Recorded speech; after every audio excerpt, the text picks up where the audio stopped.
Hello. Gotta make myself reasonably presentable. This is the second video. This is February 10th. This one's all about woo-woo stuff. Nothing at all about current events in real world. Just current events and woo-woo crap. And we've got some big-ish current events. So just some of the things that just doesn't make any sense to me is, and that's why I'm just addressing a bunch of things here, right? Cleanup for last week and things. Let's see. So we've got Jordan Sather, who's out pimping for MMS, which was invented by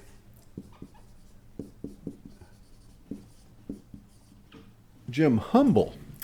And he's been pimping this stuff for, Jim Humble has been pimping it for a long time. And it's so wackadoodle that in order for him to not get arrested, he had to form a church and proclaim himself to be an archbishop in order to get this stuff out to you as a sacrament.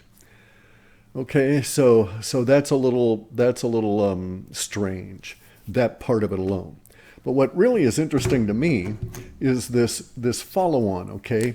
The next generation here, which is Jordan Sather, who's pimping the MMS. And I come down to it this way, okay? Jordan Sather at least has enough on the ball as a capitalist, as an entrepreneur, to form his own little health food store, right? He at least has enough on the ball to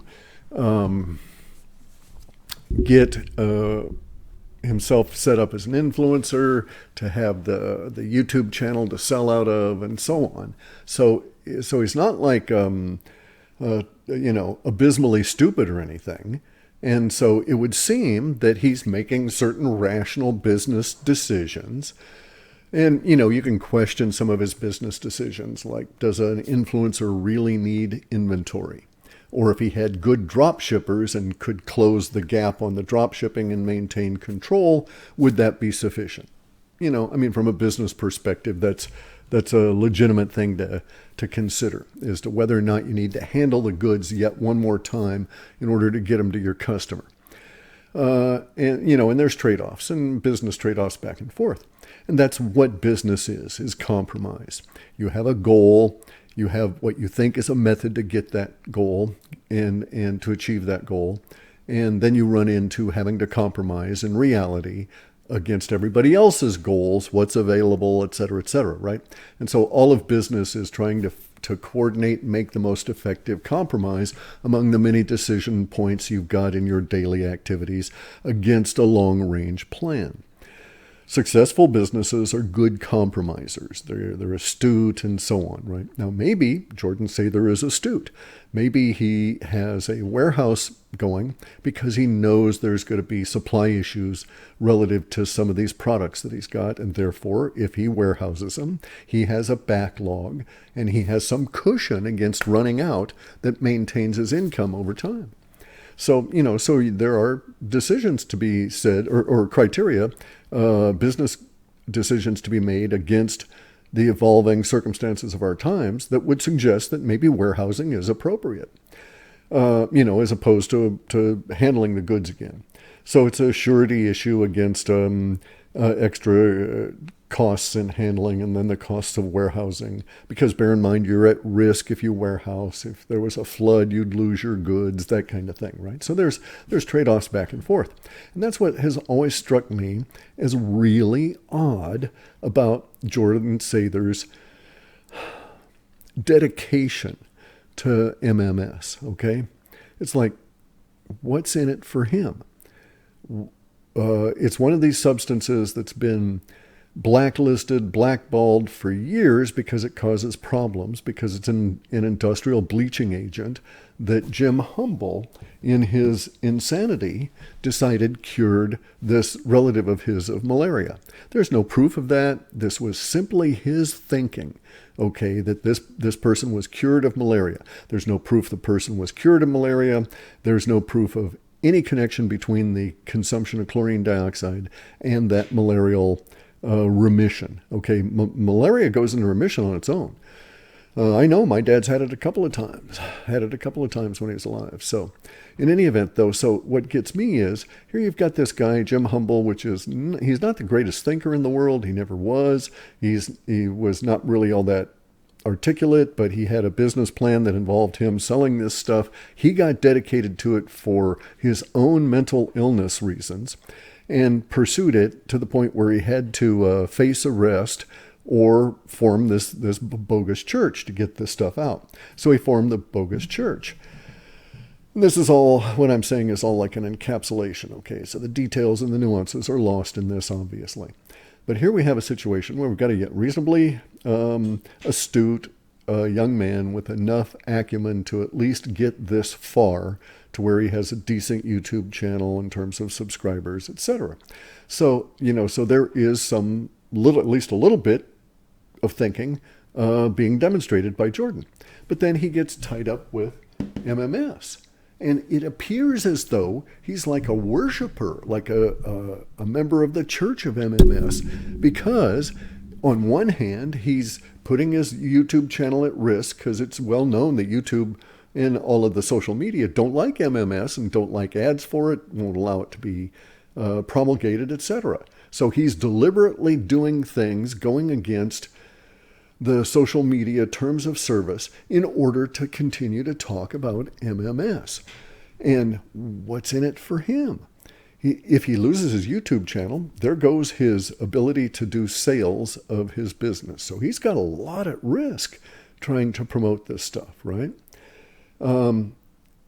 He makes some profit if he sells it, but even if he made whopping huge amounts of profit on each and every set of two little containers that go out to make up the MMS, it's not that much huge profit. I mean, you can buy the stuff industrially in gallon-sized containers on Amazon for like $15. So even if he's, putting it in little tiny containers and then selling the little tiny containers to you for $15 each, it's still not huge because he'd have to move,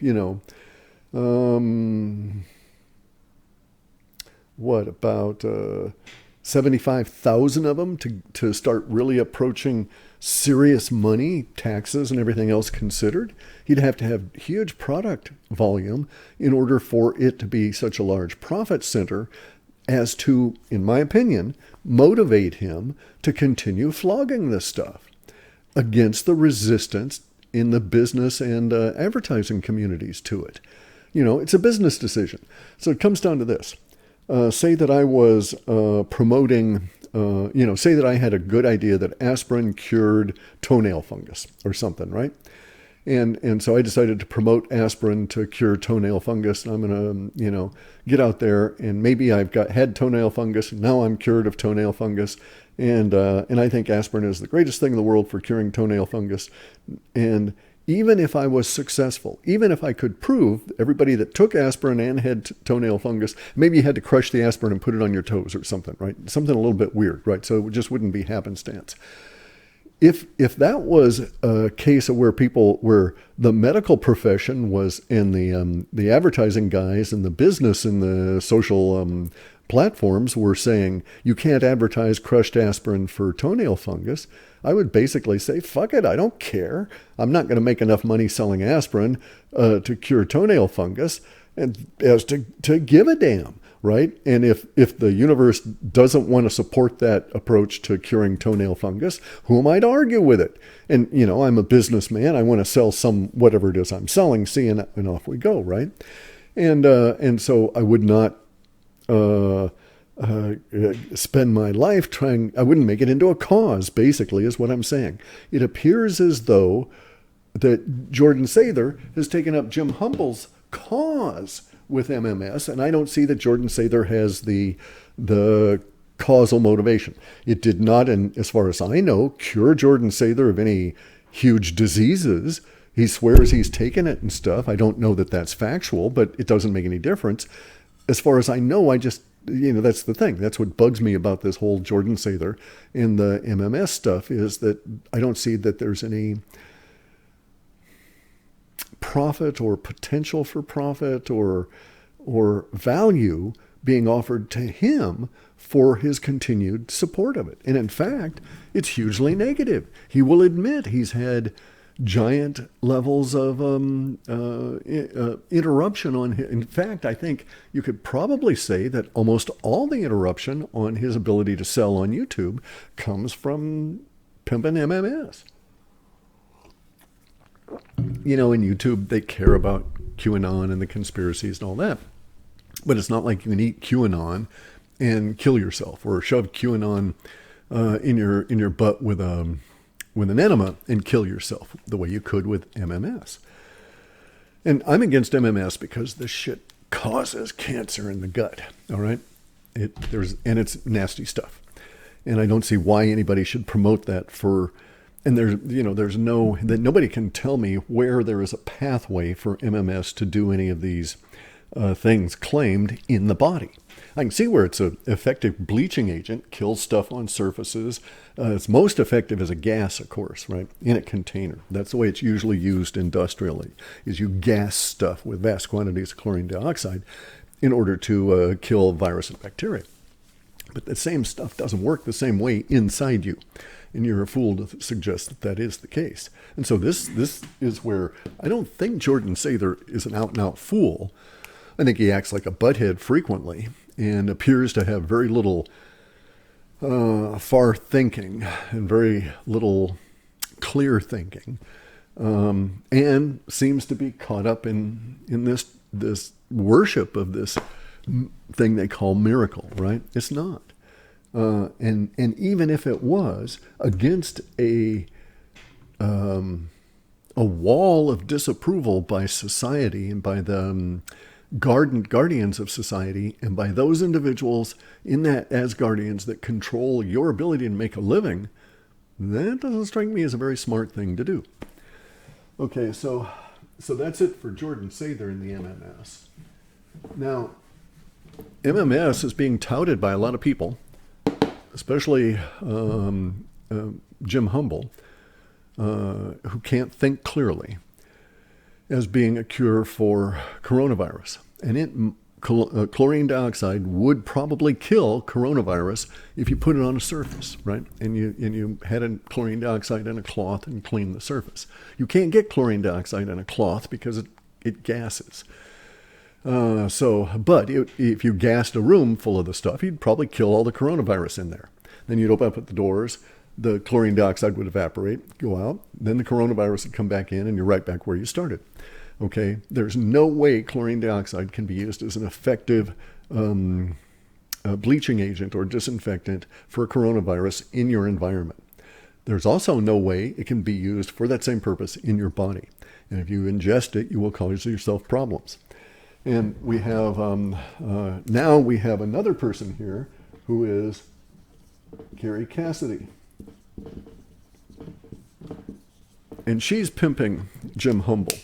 She's actually, sorry about that, she's actually helping him, actively helping him in her interview, okay, to put his viewpoint across because he's so poor at his expressing himself and is so bumbling and doddering in his thought process that she has to aid him in getting the ideas out. And I find that reprehensible because she's once again another person that is pimping MMS as a solution, potential or real in her mind for coronavirus and problems. Carrie Cassidy does not think clearly about things. She's not a good analyst. She doesn't ask accurate questions. She doesn't have an accurate appraisal of herself or the people she interviews, and cannot be trusted to provide you with people that know what they're talking about, in my opinion. Once again, anybody saying MMS is going to save you, serve you, help you, cure you for coronavirus is wrong. They may also be lying because they may know they're wrong.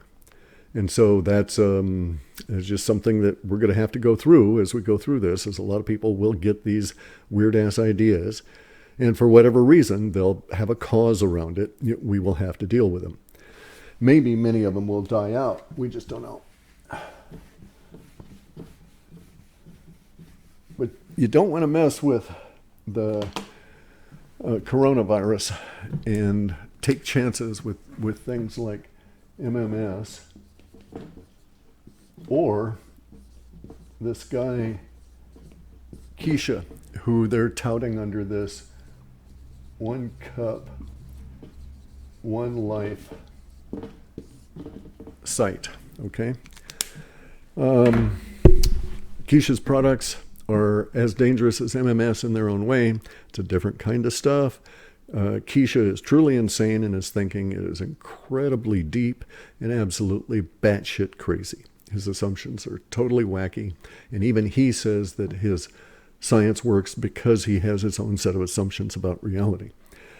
Since I don't share those assumptions and I don't share his common reality, I find his approach to be dangerous. And we also find that Keisha is one of these people that Carrie Cassidy promotes.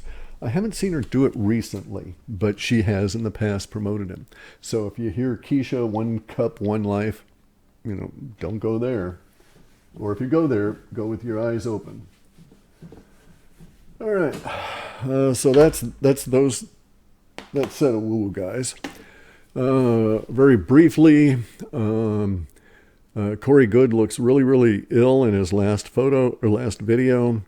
Sorry to hear that. I hope he gets better if it's the flu. I hope he finds the certain level of relief from all of that and gets calm about things, because he obviously doesn't look like he's doing very well. Doesn't appear to be very strong or healthy.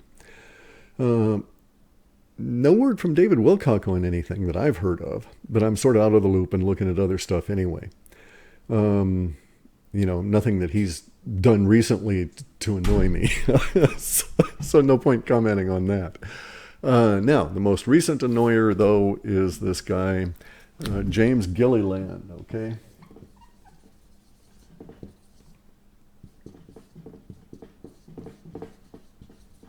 And he is at ESETI, which is, he says that stands for Enlightened Contact with Extraterrestrial Intelligences. And this guy is yet another fantasist, okay? This guy, as I say, he smokes ascended masters, right? He channels ascended masters. He says ascended masters appear in near physical form on his property.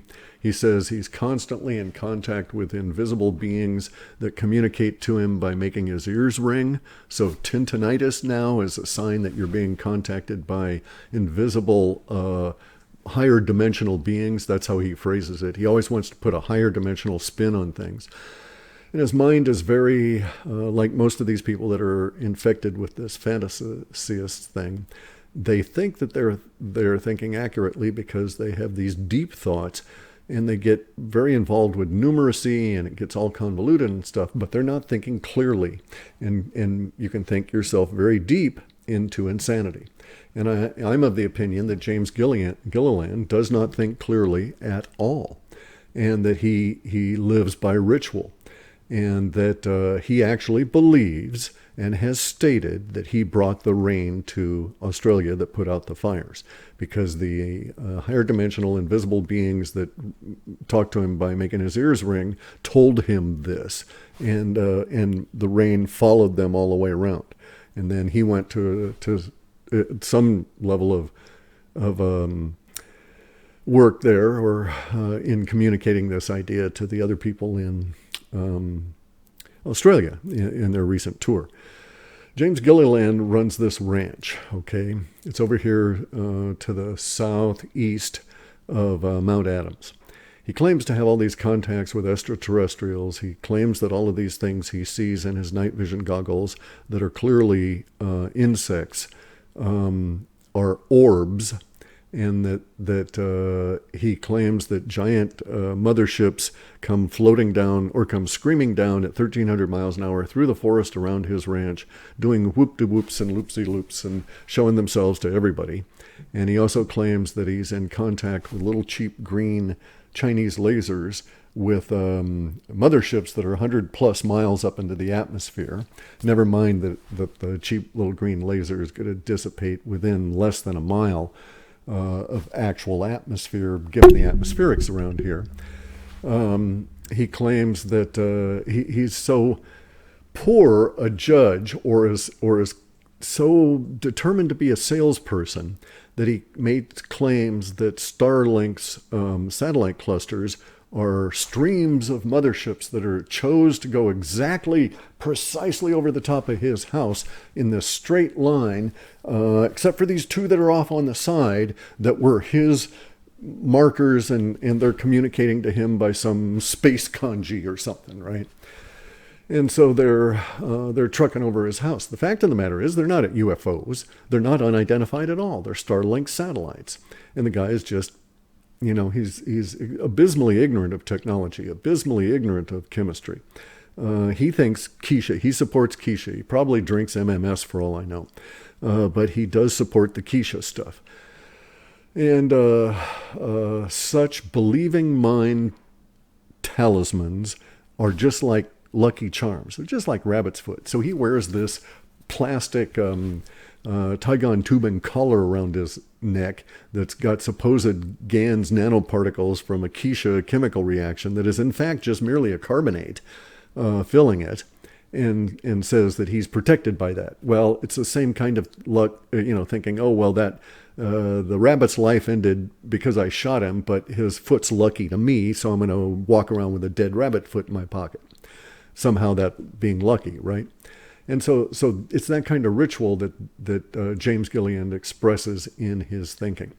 Now, I think that it's much deeper than that, okay? It is my opinion that it's much deeper than that, because he's constantly stating and categorizing, cataloging. He's got a huge taxonomy of all these interdimensional beings, can tell you what dimension they come from, and the dimensions go way up there in terms of number, and they're all animalistic looking and just really weird in terms of their descriptions from James. But in any event, he's got this huge taxonomy of them, and he keeps pushing this on everybody, making everybody by his own statements accept what he keeps saying. He keeps saying that the ascended masters come there all the time. They're there in near physical form, and that these are well-documented cases. And it's like, no, James, they're not documented at all. None of us accept your documentation. None of us accept your wacky interpretation of night vision goggle videos. None of us accept these hoaxed photos. And I will say to you right now that Peter Maxwell, PMS Lattery, faked that photo that he presented to you. And that fakery is a particular kind of fakery, well known since the early 1900s with the fairy photos out of England. Okay, it's exactly the same kind of techniques employed, just translated over to modern equipment. And so he deliberately faked that photo, and you're a fool for taking his word that this ascended master appeared in this miniature form off on the side of his bed with that particular angle of light and all of this sort of thing. You're a fool if you accept that. So I'm not saying you're a fool, but if you accept that, it's my opinion you would be extremely foolish to believe that man stating that occurred that way, and that I think he's lying. Just as I know James Gilliland lied about what occurred this past July in that period of time when I was invited to go to his ranch. True, I was not invited by him, okay? And the whole brouhaha that came around that is what he is claiming, that I incited people to charge his ranch, charge his gate, assault his ranch, and assault his property. These are lies. I did none of those. And he cannot present any proof that I did any of these, just as he cannot present any proof that any of his interpretations could hold on any of his photos or his videos could ever hold water against a rational mind examining them. That's why they will never let a rational mind examine any of their photos or any of this stuff. They always get these experts that are predetermined to support their positions. You'll note that they've never taken them to anybody that's disputed any of their claims, okay? And all of their claims are 100% bullshit. All of their ascended master channeling photos, all of the orbs, all of these kind of things. And yes, James, in my opinion, is running a cult.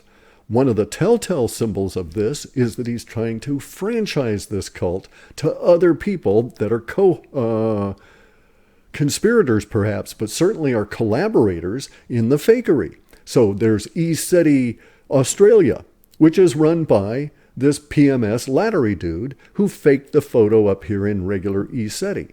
And now James is trying to make a tie and create an ESETI in Mexico, also associated with some really fringe elements down there. So I find James to be untrustworthy. The reason that I say that is because I've talked to, as a result of my encountering him last July, end of last June, prior to the July 4th get-together kind of thing. And I encountered certain circumstances with him and thus investigated by calling local county and law enforcement officials around his ranch over there and talking to him about the circumstances there. I've also talked to these volunteers that work at his place and are never, ever, ever, ever paid or compensated for their efforts. And they tell me that there's very much a cult-like activity program going on. And they ticked off like 9 or 10 different things that are all clear signs that all the cults use, right? You never have a moment alone. You can't get outside contacts, to all of these different kind of things where they're constantly trying to keep your mind occupied and focused in on a particular reinforcing meme. In order basically as a form of control. As much as James Gililland will deny it, his actions and the facts of ESETI Australia, PMS Lattery, the approach they're taking there, all of these different kinds of things, and his extraordinary claim to aggrandizement, that he's a perfected individual, that he channels perfected beings, that the channeled perfected beings appear to him in real form, nearly corporeal, and that he's able to call down extraterrestrials at a whim. All of these things are signs of an unbalanced mind, or somebody who's attempting to make you think that they are something they are not, to make you think that they are not quite human or have these other abilities and that kind of thing. James Gilliland is an old, weak man, physically weak. Okay, he's got many health problems. You can see this looking at him. We all have health problems. All right, it shows up when you get old. But his denial of this kind of stuff is really interesting. And so, anyway, he lied about me in a video. He lied about all of his photos and all of these other things. But who cares about that? That's his shtick. That's how he makes his people come to his ranches, by hoaxing all of this stuff. Oh, you can go there and talk to Bigfoot. They'll come and talk to you at the tent. The ESETI boys got to talk to some Bigfoots there and see some bluebirds and that kind of thing. So it's all tied together. The Edge of Wonder boys, not ESETI boys. But like I say, it's all fakery. But the lies that he told about me were that I incited violence. And that is explicitly untrue. He's also saying I told people to come and assault him or hassle him. And that's bullshit. I'd never do that. And there's no proof of that. And he'd better be prepared to show that proof, because I've determined that I'm gonna make him. Okay, I'm gonna make him show that proof or eat his fucking words, whether I have to take it to court or not. He may just decide, oh my God, I don't want to get in with this shit. I really, really stuck my fucking foot in it now. And he may take that video down, in which case, because I've got copies of it and stuff, it's not an issue. But then I'll have to decide if it's worth continuing with a lawsuit against him, right? Of course, my attorneys are all for that. They make money off of this. And it'd give me something to do. So, it'd be entertaining drama for a while, seeing how he reacts to all of this. But I would sue for slander and, all kinds of stuff. Now, it is my opinion that James frequently acts as a butthead. That's not slander. I'm not claiming that he did any of this kind of stuff. Anything I claim that he says or did, I can find video evidence to prove that. I can find you a video where he claims that this, what I say is a diving falcon in a hunting swoop. He claims it's a 150-foot wide UFO going 1,300 miles an hour through the trees. Okay, guy. All right. I've got the video where he says that. So, if that kind of stuff gets into court, we can prove that he said that. Now, let him prove that I said go and assault his ranch. Let him prove that I said go and cause anybody any violence that way. And we'll see how it settles out. Unfortunately, that really does stray over the line. Okay? So, James Gililland and E. SETI, they lied to me. Now, they've been lying to everybody on the planet. Not my job to protect everybody on the planet from their lies. It is certainly within my area of responsibility to not end up suffering damage because he lied about something that he says I said, and I never, ever did. So, James Gililland is certainly on my shit list. And I'm going to get into it and get serious about investigating James Gililland, because obviously this man is lying about me maliciously to cause me problems. He's inciting his cult to take action against me, individually and collectively. And as much as he's going to deny that, we have evidence, we see it out and about. So now he's going to get the shit investigated out of him, just as part of the lawsuit. And we'll see what turns up. It's just a really hard time to have to be diverted by people making false, inaccurate, malicious, slanderous, and buttheaded statements. But he did it, and so there's the collective reality, and I'm going to have to deal with it. All right, so that's the woo-woo stuff. That's as much as I'm going to do now. The one last housekeeping item. My particular product that I'm going to be bringing out sometime soon won't be in individual packages. This is the product that I developed based on the specimen plants coming out of the desert that I got from the guy in China some time back. We're going to do 30-day supplies, though. Okay. The issue is that the material is hydrophilic. It really likes water. And so to get it into little packages requires diluting it with all other kinds of crap or changing its character by pushing it under force, and even have lots of problems there. Or basically at this point abandoning the single serving pack, just going to a 30-day supply with a little scoop just to get it out the door and in people's hands, because I'm making too much of it for all the people I had in my beta program, right? And they just said, oh, no, you can't, don't cut me off now. It works too well. So, and it's all about building your body up and this kind of stuff. We'll get into the details as soon as I've got a sample packet in my hand and I know we can do fulfillment, because it'll be instantly out of stock almost instantly. It won't take us that long to sell out our first batch. And then we'll see about getting into regular production. Maybe the 30-day supply is really the way to go for a while until we can figure out the actual mechanics of getting this stuff into small containers. I can do it if I keep everything really, really, really cold, but it's impractical in what's known as a pressing plant, where they use augers which create heat. If we keep everything super chilled, it seems to run really fine. But it raises the cost, not worth the trouble, so we've got to come up with another solution. Anyway, guys, so this is just a rambling. Let's clear up some stuff here. I'll get into step by step all the goofy things that James Gilliland's been saying and all his bogus claims and statements as I go forward with my own investigation in support of my attorneys. So anyway, so be more to talk about as we go forward. Hopefully we'll have really good news coming out of the coronavirus stuff over the next few weeks, something breaking. And in the meantime, check my other videos for the latest on that. With respect, guys, except for James Gilliland, fuck you.